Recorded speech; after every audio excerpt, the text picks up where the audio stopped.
janganlah kalau mau ke sini, kalau untuk bekerja ataupun maaf kenal di medsos dan lain sebagainya, mau ke sini hanya untuk mencari iqamat, untuk tinggal di sini, jangan berharap lagi. Jangan percaya kayak gitu ya. Nggak mungkin gitu. Ya, nggak mungkin lah, karena yang saya bilang tadi itu 70 berbanding 30. Pasti gagal.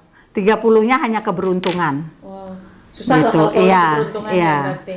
Gitu. Okay. Dan uang nanti kalau udah masuk tidak akan bisa dicabut lagi, sebab uangnya nggak bisa kembali. Iya, terutama untuk pembayaran pajaknya itu. Satu, asuransi nggak mungkin kita bisa cancel. Dua, kita yang udah bayar HARS, karena kalau mau ngurus iqamat itu harus bayar HARS dulu atau pajak.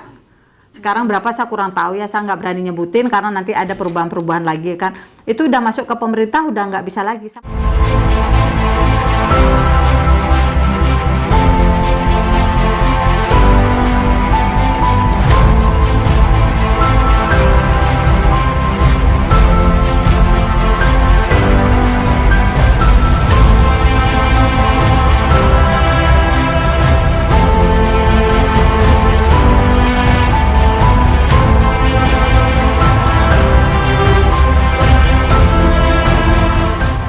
Warahmatullahi wabarakatuh. Ketemu kembali dengan TST di sini. Di kesempatan kali ini TST akan menjawab dari beberapa pertanyaan yang masuk yang belum sempat TST jawab, karena TST akan mencari narasumber langsung dari memang ahlinya. Dan kebetulan pada kesempatan kali ini TST tentunya mendapat narasumber.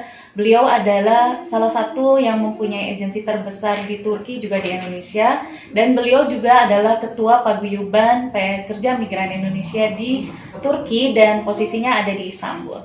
Siapa beliau? Tentunya ikutin terus kelanjutan dari videonya kami, dan jangan lupa untuk yang baru saja mampir di channelnya TST untuk subscribe, like, komen, juga bantu tentang informasi ini, karena ini sangat banget membantu teman-teman lainnya yang ingin datang ke Turki. Dari beberapa pertanyaan akan kita jawab pada kesempatan kali ini. Selamat siang kembali Teh Sari, ya kita ketemu lagi, udah lama nggak jumpa nih gitu karena kesibukan masing-masing juga. Perkenalkan, kayaknya udah pada tahu deh yang namanya Puspa Gumuskaya di Facebooknya, di IG-nya dan lain sebagainya. Nama saya tetap Puspa Gumuskaya, nggak pernah berubah, ataupun Bunda Puspa karena kebanyakan yang manggil Bunda. Saya sendiri awalnya dari pekerja, udah tahu sendiri saya menikah di sini. Mbak Puspa, ini loh ada banyak yang nanya sampai hari ini nih, tahun 2023 ada yang menanyakan apakah iqamat sudah bisa dibuat dan bagaimanakah cara membuat iqamat itu sendiri atau izin tinggal. Yang saya tahu mulai tahun 2002 itu udah ada undang-undang baru untuk masalah iqamat. Iqamat di Turki itu untuk saat ini sudah tidak bisa. Dalam artian yang bisa memiliki iqamat di sini itu hanya satu, yang menikah, pekerja, dan sekolah, artinya mahasiswa atau pelajar kita di sini.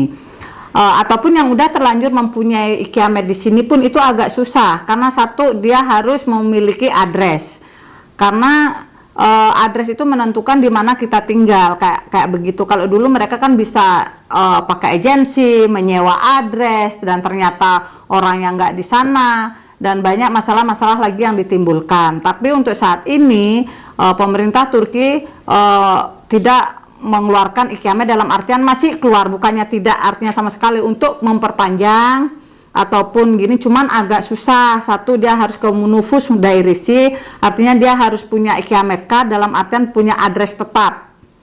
Dua, dia harus punya pembayaran listrik itu apa namanya, kayak bukan fatura kalau di sini, listrik, gas dan lain sebagainya, salah satunya itu harus ada, itu syaratnya. Selain juga address, ya, address itu memang benar-benar ada nanti, karena akan ada pemeriksaan ke sana. Biasanya nggak ada berarti? Kalau dulu sih ada juga, cuman tidak seketat sekarang. Gitu, tidak seketat sekarang. Ini hampir kayak tahun 2008 lagi undang-undang yang seperti ini. Dulu setiap 3 bulan pasti ada yang ke sana, tapi sekarang sama lagi setelah 3 bulan itu, setelah 2008, 2010, 11 itu kan udah bisa masuk dengan gini, apa namanya, e-visa. Setelah adanya e-visa itu mulai kacau lagi yang saya lihat sih perkembangan di sini. mereka memasukkan address gini. Sekarang udah nggak bisa lagi, harus ada di Univus Dairesi satu kontrak resmi yang distem oleh notaris atau noter kalau di sini. Dua, itu harus ada faktura tadi atau pembayaran rekening listrik ataupun rekening gas ataupun air dan lain sebagainya. Itu wajib, harus seperti itu. Nah, itu akan dikeluarkan, itu pun untuk yang memperpanjang biasanya. Itu akan ditanyakan lagi seperti itu. Kalau yang baru berarti nggak bisa lah. Kalau yang baru memang nggak bisa, memang nggak bisa kecuali dia kesini memang pakai visa kerja. Visa kerja, setelah itu untuk bikin bank pun sulit. Sulit. Sekarang kalau dulu pekerja yang resmi dia by hand nggak bisa, jangankan untuk gini, jangankan untuk cash by by hand, untuk cashnya itu masuk ke kantor kami pun itu udah nggak bisa. Jadi banyak anak-anak yang susah, kadang-kadang sampai di sini 2 bulan pun mereka nggak dapat gaji. Itu alhamdulillah dari pihak kami selalu bekerja sama dengan bank-bank yang ada, kita yakinin, kita kasih tahu caranya gimana-gimana, karena anak ini memang resmi di pemerintah Turki ataupun pemerintah Indonesia, seperti itu. Itulah kenapa Iqamet sekarang udah nggak ada. Ya saya bilang nggak ada aja, karena kalau mau bertaruh dalam artian 70-30. Jadi 30-nya itu berhasil, yang 70-nya itu enggak. Supaya nanti berani nggak bertaruh seperti itu. Kegagalan pasti. Kalau biayanya juga mahal, karena kalau stem noter itu kemarin yang saya alamin untuk anak saya sendiri yang harus kita bikinkan kontrak di rumah saya sendiri. Jadi di rumah sendiri anak saya itu harus bikin kontrak. Artinya kok ngontrak rumah itu karena apa? Karena kita nggak punya soyade. Soyade? Artinya kan nggak satu kayak gitu loh. Jadi dia nggak mengerti, dan ada juga ini staf kami juga Rafli di sini, Raffi namanya di sini, sama kakak kandungnya. Dia tinggal di sini sama istrinya kebetulan orang Turki. Itu pun dia nggak bisa, satu rumah satu address itu nggak bisa dipakai gini. Harus punya address sendiri. Punya address sendiri dan otomatis nama sendiri. Iya, nama sendiri. Jadi itu tidak boleh lebih dari 3 orang. Sekarang? Iya, jadi seumpamanya si A, si B, si C, kayak begitu. Itu harus di stem dan semuanya itu harus notaris. Kami kemarin bikin kontrak untuk anak saya itu 8.000 tele. Itu baru kontrak, baru notaris. Karena kan dia paspor harus di translate dan lain sebagainya. Itu anak saya memperpanjang. Dan dia kuliah loh di sini. Kuliah kebetulan kemarin itu dia dapat paspor baru yang 10 tahun. Jadi kan harus mengulang lagi, memperpanjang, dia harus translate semuanya lagi, dan itu dia baru notaris saja 8.000. Untungnya kita nggak bayar rumah, karena rumah sendiri. Bagaimana kalau kita bayar lagi, ditambah berapa mahal rumah di sini? Yang tipe 1x1, satu dapur, satu salon. Kadang-kadang dapurnya sama salonnya nyambung, American Mutfa kayak begitu. Itu aja 14.000. Ada di sini bekasnya si Trisna itu 14.000. Apalagi yang lain-lainnya seperti itu. 14.000 tele itu baru rumah, belum lagi deposit. Kan seperti itu. Betul. Pasti kan ngeluarin 3, deposit 1, pembayaran rumah 1, kan seperti itu. MLAKC-nya, maklarnya harus bayar juga. Berarti kan harus 3 uang nih, gitu hitungan. MLAKC itu tergantung dari kitanya gimana tawar menawarnya. Biasanya 1 kali kontrak. Jadi 14.000 untuk MLAKC, artinya itu free ya? Untuk yang penyalur, untuk cari rumah itu tadi, untuk habis gitu biro jasanya lah yang nyari rumah itu biasanya 14.000. Kalau rumahnya harga 14.000 nih. Ini yang kecil nih yang saya bilang. Deposit ke orangnya. Karena kenapa deposit ke orangnya? Mayoritas kita nggak bisa sebersih orang Turki. Pasti banyak yang kotor, rusak dan lain sebagainya, tahu sendiri kan. Nah, itu pasti dikasih deposit, karena deposit itu kalau memang rumahnya ditinggal, nanti pas ditinggal itu harus seperti semula. Jadi uang ini untuk jaminan depositnya dan pembayaran. Jadi 14 kali 3 itu baru rumah. Nah, mengontraknya udah 8.000 ditambah 14 kali 3 itu tadi, belum lagi gas, listrik, air. Nah, segitulah kira-kira. Dan belum lagi kita bayar pajak untuk gininya itu asuransi dan lain sebagainya. Jadi saya nggak bisa tahu berapa pastinya seperti itu.